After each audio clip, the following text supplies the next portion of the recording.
welcome to another episode of Spring Fever. As always, it's me, XFL.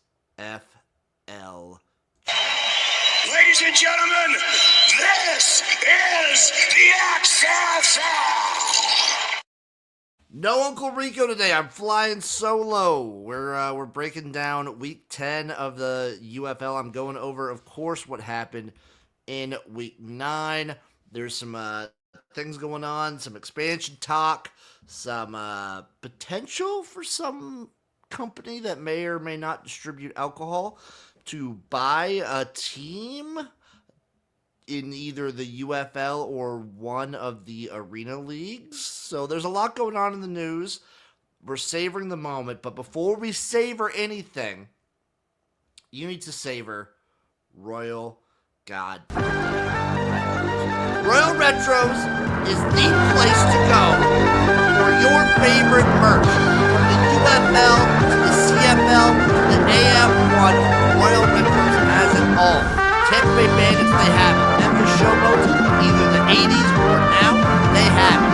Go to Royal Retros, get a hoodie, get a hat, get whatever. It's the best merch in the game. Make sure you use promo code SPRINGFEVER, all one word, all caps, for 10% off. I'm talking 10%, people. Do it. Do it. Go to Royal Retros, get that stuff. Tell them Jim sent you. Tell them Eric sent you. We love you. It'll make you a better person. Once again, all one word, all caps, for 10% off at checkout. This is Royal fucking Retros, people. Woo! Woo! We got Justin Paul Sports. We got NASCAR in the chat. What is up, everybody? How's everyone doing? It's been a great week. It's a good time to be alive. We have a lot to break down. First off, we are going to take a look back. We're going to kind of roll back here, go back in time to Week 9. Shout out Clyde on the YouTube. Week 9 was a chaotic week. It was a week that we didn't really know a lot going into the games. We saw 12 different quarterbacks take a snap in Week 9. So, specifically with the DraftKings, that kind of like showed to our point where didn't really know exactly what to expect. But Week 9 popped off with the Battlehawks decimating the San Antonio Brahmas 39-13. It was never really a game. The Battlehawks could do literally anything they wanted.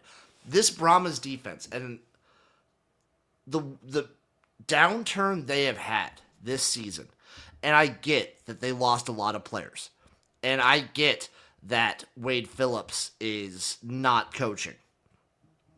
To go from first place to worst place is absolutely insane. And for St. Louis, the big takeaway for me, and for a lot of people out there, is it going to be Max Duggan and Brandon Silvers? It's going to be Max Duggan. Like, let's not kid ourselves. Max Duggan, it is his team. He is a winner. He's got that dog in him. But Brandon Silvers looked real clean out there throwing the ball. Clyde coming in already. I heard Tom Brady's going to own a team. There are rumors. There are rumors out there that Mr. Tom Brady's looking for a team. He's always looking for ownership stake in something. I wonder. He likes the Raiders. Maybe he's going to be in Oakland. Maybe maybe that alludes to a team in Tampa. Maybe we revive a historically beloved Tampa team whose colors may be green and yellow that we know the UFL definitely has the rights for. I would love the Tampa Bay Vipers to come back. I would absolutely love for the Tampa Bay Vipers to come back. I wouldn't even care. I hate Tom Brady as just a personal stake, as a personal lifestyle, but I would love him. I would go 180 on Tom Brady if he bought a UFL team and reinstated and revived the Tampa Bay Vipers. I would be about that. I would love every second of it. Back to Week 9, though. Renegades Showboats. Very fun game. Score maybe a little deceiving. Renegades win this one 30-12. It was Showboats kept it close in the middle, but they just couldn't get anything going out of quarterback play. They really, offensively, they were lacking. EJ Perry didn't look great. Dresser Wynn didn't look great in relief. There's offense in general for the Showboats. Not happening. Not happening this game.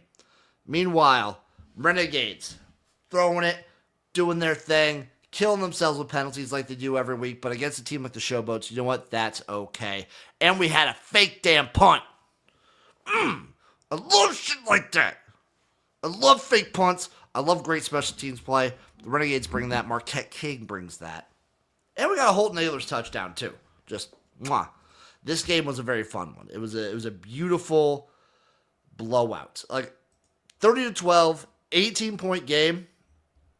But it was like a blowout that's very, very entertaining to watch, if that makes sense. It's hard to explain. And then, of course, the classic matchup of the Panthers versus the Stallions. The preview, so to speak, of the USFL Conference Championship here in a couple weeks. Panthers lose, again, like they always do. 22-26. The story of the game, of course, Jamar Smith, dog. Birmingham was just torching Michigan on third downs. 11 for 13 on third downs. Absolutely devastating. Like, just as if you're a defense, just mentally, emotionally devastating to have your opponent go 11 for 13. And a lot of these, by the way, were like 3rd and 11, 3rd and 18, 3rd and 20. Like, these were not gimme third downs. These were like long, very extended plays. And the game, as it progressed, obviously you like Birmingham a lot more. They came out a little bit flat, but this team just doesn't quit. The defense is fiery, and I think Skip Holtz is doing some of the best coaching I have ever seen in a spring football league. He's coaching his ass off right now. Skip Holtz is coaching his ass off right now. And the Birmingham Stallions, maybe right now, heating up and at their most dangerous in time for the playoffs. Michigan, Danny Etling once again looked good. The DBs, the defensive backs for Michigan are going to kill this team. Their pass defense, especially like their deep ball pass defense, this is going to be what does the team in. Because if they get Bryce Perkins back, their offense will click. They'll be fine on offense. Who cares? They're fine on offense right now. But the defense just lets up big plays like crazy. And guess what? Birmingham's going to take advantage of that all day. Jamar, that's his MO. DC will take advantage of that because Jordan Tomu can sling that ball right now. He's doing pretty good, although I'll talk about DC here in a second. St. Louis? I don't know, but I want to see it. The only thing with, again, I got one more game to break down, but it's nice to see that each playoff team has like a distinct weakness. And then, of course, defenders lose 21-24 against the Roughnecks. Shout out the Roughnecks, getting it done. I do want to just kind of state the end of this game for both teams.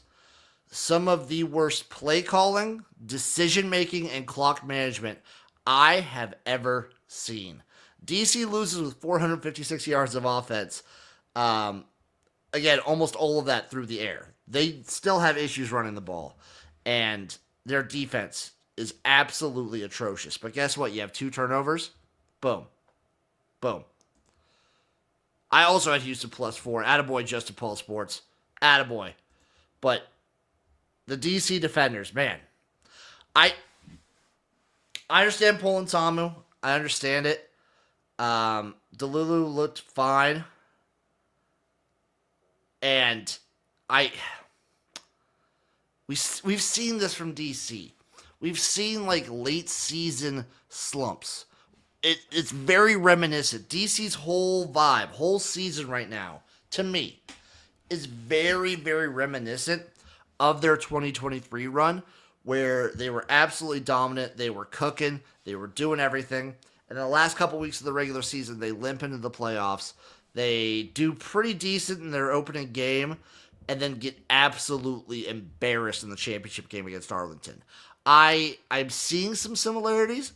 I don't want to raise any red flags yet. I want to see how they look, obviously, this coming week, but I want to see a little bit of energy and momentum to the Defenders. Now, taking a look at each team, each playoff team, I should say, there are specific weaknesses that they are very evident in my mind. For Birmingham and Michigan, they're very similar. I think the defensive backfields are their weakness. I think that's how you beat these teams. You are able to pass like crazy on both of them. DC, lack of a run game. Birmingham also, to some extent, has a lack of a run game at the moment. But DC, lack of a run game, and your defense as a whole. St. Louis, I think all around, maybe the most like well-rounded team. Their defense is the best defense remaining. Their run game is easily the best remaining. But as long as Max Duggan is your quarterback, and I love Max Duggan, the passing game is going to be a weakness. So I feel like the best matchup for a championship game right now would be DC Birmingham. I think that would be extremely fun. I think that'd be exhilarating, and I have no idea who's going to win. Honestly, out of all four of these teams, I have no idea who's going to win. If you look at the futures right now, it's Battlehawks plus 205, Panthers plus 215, Stallions plus 270, Defenders plus 450. Honestly, you know what? Fuck it. Value on the Defenders. I am not a financial advisor. Value on the Defenders. Value. We have great matchups here, but there's a little bit of other things I want to talk about first. Namely, there's some expansion whispers of expansion in the air. So the UFL did some trademark stuff. They got a couple names back from the old USFL. I don't know if you should read too much into that. I think we're going to get a lot more expansion talk. Probably, I'm hoping, I'm not going to try and assume too much, but I'm hoping like right when the league's done, we go right into expansion talk. And I am worried and anti-hopeful that they move teams. I am worried that they might try and relocate a couple franchises. That's what people are talking about right now. Relocating teams like the Houston Roughnecks or the Memphis Showboats. I don't know if it seems a little preemptive right now to me when the league has it. Right now, it's kind of the league being like, oh, we tried nothing and we're out of ideas. Let's just move these markets. That would be, oh, now we get 10 teams. So they add 2, move 2. Wouldn't love that. The 2 that I would really love to see added, obviously everyone and their mother wants the Seattle Sea Dragons back. I'm no different. That team is a staple. They have a very passionate fan base, and I love them. Their colors are great. It's not as much of the red as what we're getting with a lot of these spring leagues. They have the orange, the green. It's chef's kiss. I do worry, though, that, like, oh, if we go an East Coast team, we don't want to put Seattle all on an island by themselves. I would worry about that for them as an expansion option. It'd be cool to get, like, New Orleans, Seattle. It'd be cool to get Seattle, Oakland. Oakland would be sick. But who knows? I'm going to be doing a whole video later after the season ranking and going through all of the cities I have been given for a potential UFL expansion team. Joseph Paul Sports, we need a team in Phoenix. I'm greedy. Give us the old USFL Outlaws or Wranglers. Dude, Phoenix would be awesome. I remember the AAF days. Phoenix was a good market for the AAF, if I remember right. That's so long ago now. The fact that the AAF was 2018? When was the AAF season? It was 2018, wasn't it? Yeah. Arizona. I remember the Hot Shots. 2019. Oh, yeah, because I had to wait a whole year for the XFL. God. 6 years ago. Wild. But there's expansion talk in the air. And then just today, Garage Beers said that they have now purchased a football team. They may or may not have purchased a football team, huh? Huh? Well, let me see. The exact post. Garage Beer enters final stages of acquiring ownership in professional football organization. Garage Beer, the crisp and uncomplicated lager proudly co-owned by Jason and Travis Kelsey, is thrilled to announce that it is in the very advanced stages of acquiring a significant ownership stake in a professional football team. While we can't share the team name, city, league, mascot, or parking situation just yet, we can say that it involves football. The real kind, with helmets, touchdowns, tailgates, and of course, ice-cold beers. This bold, somewhat mysterious move aligns perfectly with Garage Beer's identity, deeply rooted in football culture. Loved by fans who prefer their beer cold, and their Sundays and Mondays and Thursdays, and sometimes Saturdays, filled with gridiron action. With Jason and Travis Kelsey at the helm, two guys who know a thing or two about football and a whole lot about beer, this move just makes sense. All we can say for now is this. This is big, like 4th and goal with the game on the line big, says a Garage Beer spokesperson who may or may not know more than they're allowed to reveal. More details, like what team it is, where it plays, how many Garage Beers will be in the stadium fridge, will be shared in the coming few days. Probably, maybe, definitely. Exactly. Kelsey brothers, who are like partial owners of Garage Beer, they are in the final stage of owning a football team. So the only hint, the little hint in this sort of press release, we'll call it, is Sundays, Mondays, and Thursdays, sometimes Saturdays. I'm trying to think of a league that plays Sunday, Monday, and Thursdays. I'm assuming it's probably going to be an arena team. That seems to be all the rage, like John Gruden getting involved with the Nashville Cats. I'm going to assume it's probably an arena football team, either in the AF1 or the IFL. I mean, it'd be sick.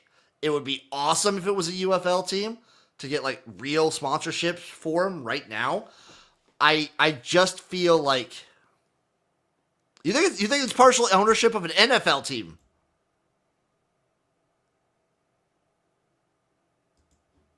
Because I'm seeing it right. It's like significant ownership stake. How much is Garage Beer worth? I don't think they could afford an NFL team.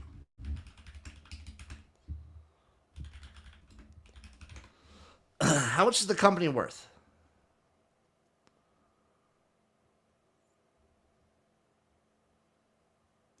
Well, no. I mean, no. 1%. But they did say, I mean, that they would be liars in my mind if it was 1%. Because it does say significant ownership stake. So, I mean, I guess you could call 1% significant. I don't know. I've had Garage Beer. It's fine. It's good. If it is a UFL team, I'll be a Garage Beer guy. I know, right? Thursday, Sunday, Monday, that's NFL. I agree. It's probably an NFL team. It could be an arena team just because, like, hey, I've seen like with the John Gruden stuff, maybe maybe people are getting involved in these arena leagues. It's incredibly like not expensive compared to other football leagues to own an arena team, comparatively. But it's probably, I mean, it very well could be just like a little percentage stake in like the Chiefs or something like that. Who knows? I hope not. I really hope it's a UFL team. I think that'd be fun. It'd be great stuff for the league. And, maybe we'll hear more later this week or next week. It's not for every... Justin Paul says he personally doesn't like arena football. Not for everybody. Very understandable. It is not for everybody. It might be drastically the most different vibe from, like, if you're saying NFL college football is like quote unquote normal football, arena football might be some of the furthest, might be the furthest away from that. Shout out Cool Kev in the chat, by the way. But either way, I love it. I don't watch it nearly as much as I should, and that's on me. I'll take responsibility for that. There's just so much football sometimes going on in my life. And I dedicate so much to the UFL, and then now, in like literally next week, we have Canadian football to talk about. So it's just, I don't want to stretch myself too thin. That's my whole thing with that. Speaking of stretching, speaking of thin, we have some matchups to break down. For week 10 of the UFL, it's the final week of the regular season. This is the last time you will see 4 of these teams at the very earliest until 2026. Maybe a couple of these teams, this will be the last time you see them ever. So just hold on, embrace it, and live in the moment. Friday, 7 p.m., Battlehawks, Defenders, preview of next week's XFL championship game. In D.C. This one's in D.C., the other one's in St. Louis. St. Louis is a 1.5-point road favorite against the Defenders. A total set at 42.5, plus 100 on the money line. Listen, it's all about backup trust. I would not be surprised to see St. Louis play even 3 quarterbacks in this one. Maybe Brandon Silvers gets a majority of the play just because he's kind of brought in a little bit late and he needs to still learn the playbook to an extent. But my whole thought, St. Louis is going to trot out Max Duggan early on in the half, get him some play, probably at least the first quarter, get him comfortable. And then they're going to put in Silvers, Cordero, whoever. They might both get chances. I wouldn't be surprised if Duggan even plays like the full first half. For the Defenders, again, same with Tamu. Wouldn't be surprised if he plays whole first half, or at the very least the first quarter, then you see Delulu in there again. A big criticism that a lot of people had live during the Defenders game was the fact that why are they risking all there were so many chances where like Tamu or DeLillo were just like putting up their receivers in positions to get injured, and that's the last thing you want to see.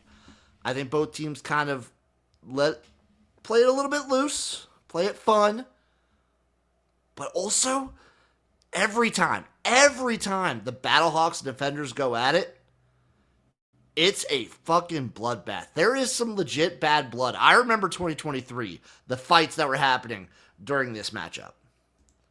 And I, for one, am excited to see it again. And I think St. Louis might be undefeated in week 10s. 1.5. I'm a degenerate. I'm going to pick every game. I'm going to go over 42.5 in this game. I'm also going to go St. Louis minus 1.5. I just trust their backups way more. Saturday, 2 p.m. Central Time, Roughnecks versus Panthers. Houston versus Michigan. The Panthers are 6-point favorites here. Over under 43.5 plus 240 on the money line for the Roughnecks. This is a time where I would love to fade the Roughnecks, but I still don't know what to expect out of the Panthers. I'm, again, going to go over 43.5 in this game. And you know what? I will take the Panthers here. Call me a square. I don't care. I'm going to take the Panthers. I want to fade the Roughnecks right now. Panthers coming off of a loss that still stings. Like, anytime they still haven't beaten the Stallions, so every loss to the Stallions stings. And Roughnecks coming off of a very nice win. They're kind of feeling themselves. Sports Facts, where's Eric? Eric had some emergency stuff going on. Old Uncle Rico couldn't make it tonight, so Jim's flying solo. But I like the Panthers minus 6. Sunday doubleheader, 11 a.m. Renegades, Brahmas. The Arlington Renegades are 5.5-point road favorites in San Antonio, over under 41.5, plus 190 on the money line. And you know what I'm doing? I'm going to hit the over again. I'm going to do it again. And I'm going to take Renegades. I'm going to take Arlington here. San Antonio is like one of the worst teams I have ever seen in any spring football league whatsoever. It's an embarrassment watching them trot out on the field like week after week after week. It's disgusting. And I, for one, I'm just going to sit back, put this game on, and just enjoy the moment. This might be Luis Perez's last game. I've been following this guy for a while, and I love him. So I'm gonna be there for every moment of this one. And then 2 p.m. Sunday, Stallion Showboats, baby. The Stallions are 6.5-point favorites over the Showboats. Over under 38.5 plus 250 on the money line. The Showboats handed the Stallions a loss early on the season. If you remember, a nice little OT loss. And I don't know about you. But maybe going into week 10, they're kind of feeling it. There's something in the air. No, there's not. I don't know what to do with this one whatsoever. I kind of want to go Showboats plus the 6.5. I kind of do. I don't know, man. That's just how I feel. So once again, we're just going spreads. I'm gonna go Battlehawks minus 1.5, Panthers minus 6, Renegades minus 5.5, Showboats plus 6.5. Those are my picks. I don't care. We're not doing a DFS lineup because Eric's not here, and I only trust Uncle Rico with that shit. I love you guys. Go to Royal Retros. Do it. Do it. Do it. Go to Royal Retros right now. Promo code SpringFever. All one word. All caps. 10%. Love you guys. See you next time for another postseason edition of Spring Fever.